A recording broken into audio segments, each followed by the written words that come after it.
당신이 알고 있던 이야기는 왜 그렇게 흘러가야만 했는가?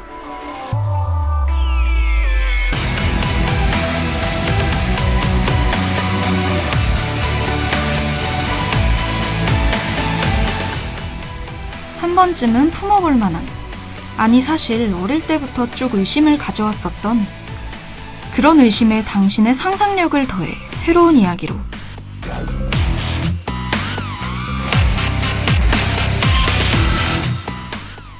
만약에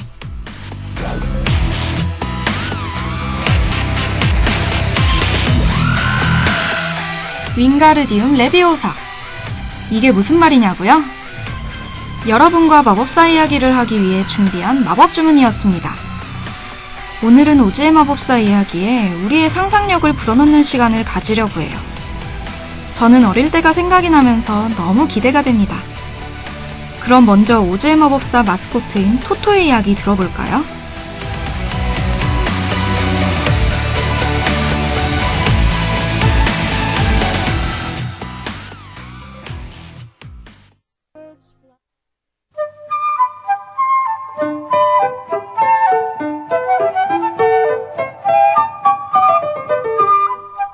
멍멍! 안녕하세요. 저는 토토예요. 맞아요. 도로시의 강아지. 어느 날 갑자기 큰 바람이 불더니 저와 도로시는 오즈의 나라로 날아오게 되었어요. 오즈의 나라에서 우리는 많은 친구들을 만났죠. 저와 도로시는 우리를 기다릴 아저씨 아줌마를 위해 집으로 돌아가려고 오즈의 마법사를 찾아다녔어요. 그러다가 허수아비와 양철 로봇, 그리고 사자까지 만나게 된 거죠. 오즈의 마법사를 찾으러 떠나면서 친구들의 도움을 많이 받았어요. 우리 모두 사자의 등에 타서 절벽을 뛰어넘고 양철 로봇이 뗏목을 만들어서 강을 건너기도 하고 우리 모두 같이 지혜롭게 위기를 헤쳐나갔죠. 오즈의 성에 도착했을 때 오즈의 마법사는 실망스럽게도 큰 돌덩이 동상이었어요. 저와 도로시는 집에 영영 못 가는 줄로만 알았어요. 돌덩이가 뭘 할 수 있겠냐고요. 오즈의 돌덩이, 아니 오즈의 마법사는 우리에게 서쪽 마녀를 없애주면 우리가 원하는 것들을 준다고 했어요. 솔직히 믿음이 안 갔지만 우리가 할 수 있는 게 뭐가 있겠어요? 알겠다고 하고 서쪽 마녀의 성으로의 모험을 시작했죠.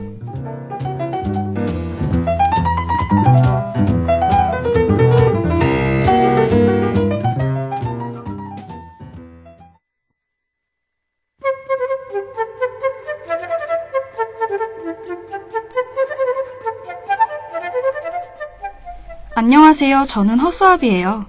오즈의 나라에 살고 있죠. 저는 팔도 뻣뻣하고 다리도 뻣뻣하지만 항상 열심히 새들로부터 농작물을 보호하며 살고 있었어요. 어느 날이었습니다. 생전 처음 보는 옷을 입은 한 여자아이와 강아지가 저의 밭 앞을 지나가고 있었죠. 그 여자아이의 이름은 도로시, 강아지의 이름은 토토라고 하더라고요. 그 친구들은 다른 세상에서 온 친구들이었어요. 다시 자신들의 집으로 돌아가기 위해 오즈의 마법사를 찾으러 간다고 하더라고요. 오즈의 마법사는 엄청난 마법사라서 모든 소원을 들어준다고 하면서요. 저도 그 애들의 말에 혹했죠.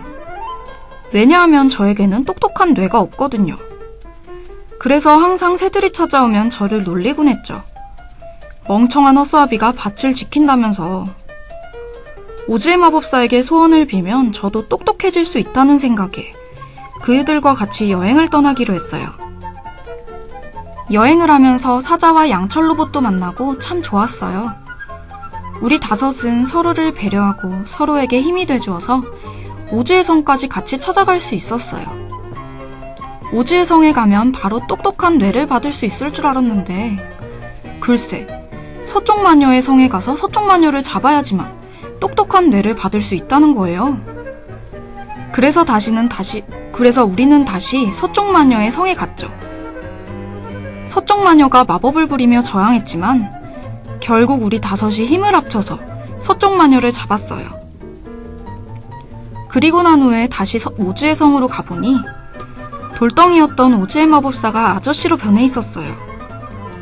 서쪽 마녀의 저주에서 깨어난 것이죠. 오즈의 마법사는 약속대로 우리의 소원을 하나씩 들어주었어요. 저는 똑똑한 뇌를 가진 허수아비가 되었어요. 얼마나 기쁜지 빨리 저를 놀렸던 새들에게 자랑해주고 싶어요.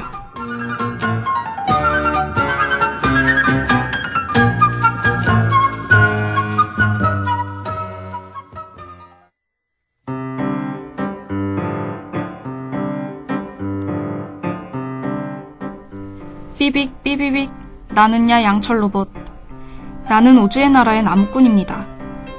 혼자 나무를 베고 있었을 때 나는 도로시와 토토 그리고 허수아비를 만났습니다. 보다시피 나는 뜨거운 심장이 없을 뿐 모든 것이 완벽합니다. 그래서 저는 뜨거운 심장을 갖고 싶습니다. 처음 보는 친구들과 같이 모험을 떠나기로 마음먹었습니다. 오즈의 마법사만 만나면 이런 나에게 뜨거운 심장을 줄 테니까. 모험을 하면서 나는 이상한 느낌을 받았습니다. 전에는 느껴보지 못한 감정을 느낀 것입니다. 모험을 같이 하는 친구들을 위해 무언가를 해주고 싶은 마음도 생겼습니다.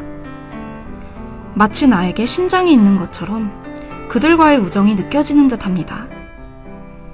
모든 모험을 마치고 우리가 헤어져야 했을 때 오즈의 마법사에게서 뜨거운 심장을 받는 기쁨보다 친구들과의 이별에 대한 슬픔이 컸습니다. 이러한 감정을 느낄 수 있다니 참 신기합니다. 삐빅 삐비빅.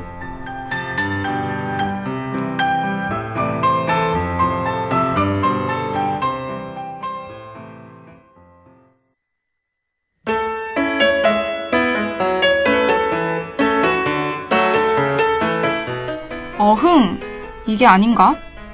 어흥, 이렇게 하려면 좀 무서우려나? 안녕하세요. 저는 오즈의 나라에 사는 사자예요. 저는 사자인데 얼룩말들이 저를 우습게 여겨요. 제가 무섭지 않대요. 사실 저는 용기가 없는 사자여서 얼룩말들을 못 잡아먹거든요. 그래서 그런지 저는 사자무리에서도 왕따를 당해요. 그래서 무섭게 해보려고 많은 노력을 하는데도 잘 되지 않네요. 혼자 무서운 울음을 연습하고 있을 때 저는 제 인생의 첫 친구들을 만났어요. 겁쟁이 사자였던 저에게 다가와준 첫 친구들이었죠. 그들과 함께 모험을 떠나면 저는 친구도 얻고 용기도 얻을 수 있겠다는 생각에 그들과 오즈의 마법사를 찾아 떠났었죠. 모험을 하면서 이상한 일이 벌어졌어요. 겁쟁이였던 제가 위급한 상황이 되자 모든 친구들을 등에 업고 절벽을 뛰어넘은 거죠. 이게 뭐가 이상한 일이냐고 할 수 있는데 저에게는 상상도 못할 일이에요. 저는 정말 겁이 많아서 땅에서도 점프를 한 적이 없었거든요. 아무튼 우리는 같이 힘을 합쳐서 모험을 성공적으로 마치고 각자의 소원을 빌었어요. 저는 용기를 얻게 해달라고 했어요. 그래서 이젠 용기 있는 사자가 되었지요. 이 친구들과 헤어지고 다시 무리로 돌아가도 또 다른 친구를 사귈 수 있겠죠?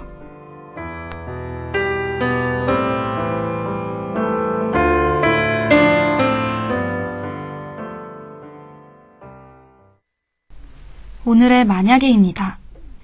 만약에 오즈의 마법사가 이루어준 그들의 소원이 좋은 결과만을 가져오는 것이 아니었더라면?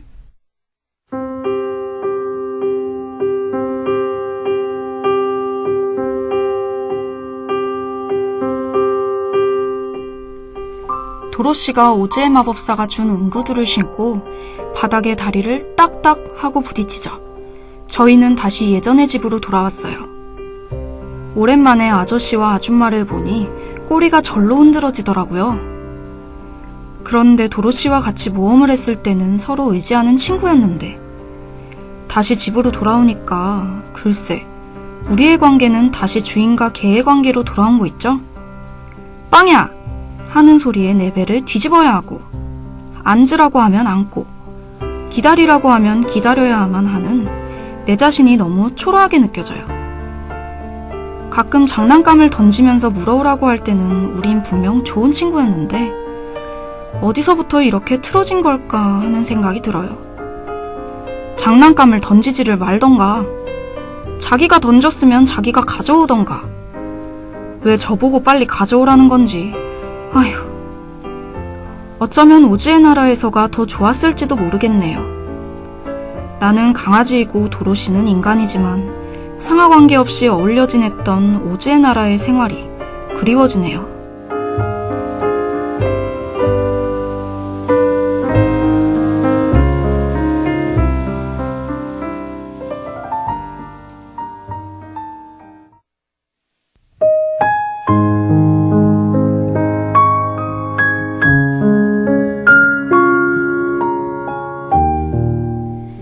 똑똑해진 뇌를 가지고 저는 저의 일터인 밭으로 돌아갔어요.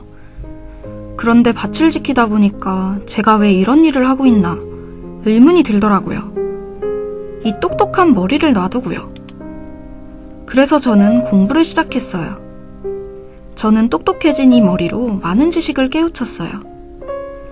그리고 그 지식으로 많은 것을 판단할 수 있게 되었어요. 저는 열심히 공부를 해서 의사가 되었죠. 의사가 돼서 병원을 차렸는데 양철 로봇이 마음의 병이 있다면서 우리 병원을 찾았어요. 근데 양철 로봇의 직업이 나무꾼인 건 모두 아시죠? 마음의 병을 치료해서는 수술이 필요한 것도 아니고 돈도 많이 못 벌잖아요. 그니까 더 이상 어울릴 만한 부류의 친구가 아닐 뿐더러 돈을 많이 얻을 수 있는 환자도 아닌 거죠. 그래서 저는 그냥 양철 로봇을 내쫓았어요. 그러자 양철 로봇이 지식을 얻더니 감정의 소중함을 잊었다며 욕하면서 나가더라고요. 그래도 뭐 괜찮아요. 저의 이 똑똑한 뇌로 계산을 해본다면 그를 치료할 시간에 다른 환자를 보는 것이 기회비용 면에서 더 나은걸요?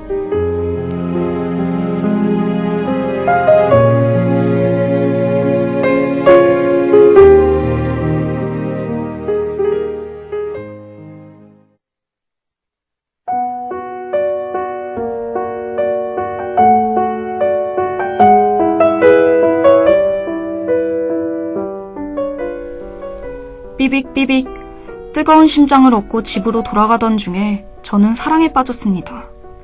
제게 첫사랑이 생긴 겁니다. 정말 사랑 때문에 천국과 지옥을 하루에 몇 번씩이나 왔다 갔다 했는지 저는 마침내 그녀에게 저의 마음을 전하기로 결심을 했습니다. 그리고 그녀를 사랑하는 마음을 고백했는데 글쎄 그녀는 제가 싫다고 하네요. 너무 괴로워서 기름을 몇 통이나 마셨는지 아휴. 저는 이 기분에서 벗어나려고 애썼습니다.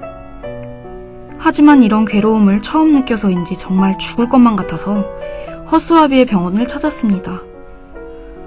허수아비는 많이 변해 있었습니다. 똑똑한 뇌를 얻은 그는 감정의 소중함을 잊고 지식만능주의자가 되어버린 듯이 보였습니다. 네, 저는 사랑도 잃고 우정도 잃었습니다. 한 번도 겪지 못해본 고통이 저의 목을 죄어옵니다. 더 이상 살고 싶지 않습니다. 저는 지금 겪고 있는 이 괴로움을 참아낼 자신이 없습니다. 힘들게 뜨거운 심장을 얻은 저지만 이제 그만 이 심장을 멈추려고 합니다.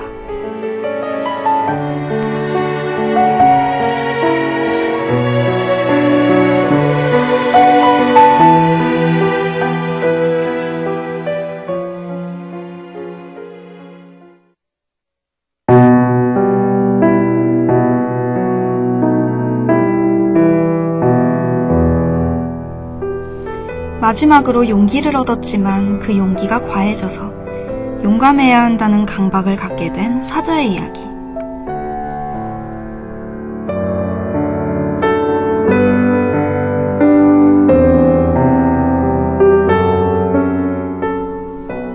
저는 용기를 얻고 사자무리로 돌아갔어요. 이미 제가 용기를 얻었다는 소식이 일파만파에 퍼졌더라고요. 저는 용기를 갖고 모든 일을 다 할 수 있었어요. 전에는 하지 못했던 사냥도 나가고 친구도 조금 사귀고요. 새로 생긴 친구들은 저에게 항상 새로운 무언가를 해보라고 권유해요. 전 당연히 용기가 있어서 그 모든 것을 할 수 있어요. 아니, 모든 것을 해내야만 해요. 어느 날부터인지 제가 어떤 일을 못하면 다른 사자들이 뒤에서 저를 욕하는 것만 같거든요. 용기 있으면 이 정도는 해야 하는 거 아냐? 하고요. 저는 이제 앞으로 항상 모든 일에 나서야만 하겠죠. 모든 것을, 모든 일을 세상에서 일어나는 모든 일에 저는 반드시 나서야만 하겠죠. 용기만 얻으면 행복해질 수 있을 거라 생각했는데 어째서 저는 전보다 불행해진 걸까요? 언제 저는 행복해질 수 있을까요?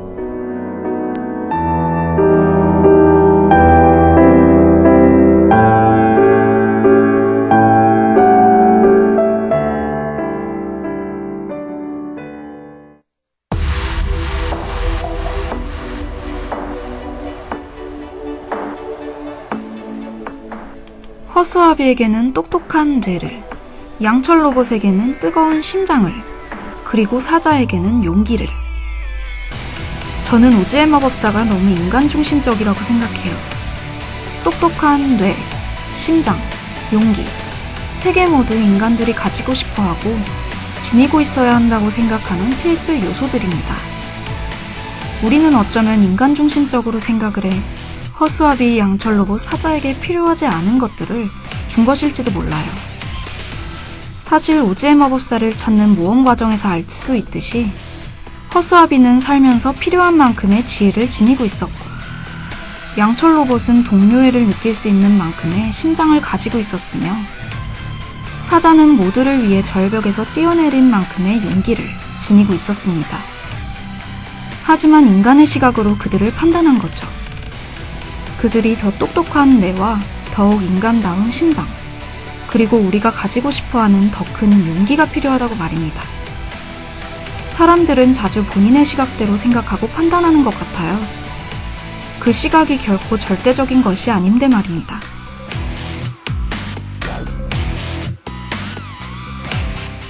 오늘의 만약에 어떠셨나요? 재미있으셨다면 좋겠습니다. 여러분과 조금 더 많은 이야기를 나누고 싶지만 시간 관계상 이만 끝맺어야 할 것 같네요. 언제가 될지는 모르겠지만 다음을 기약하면서 안녕.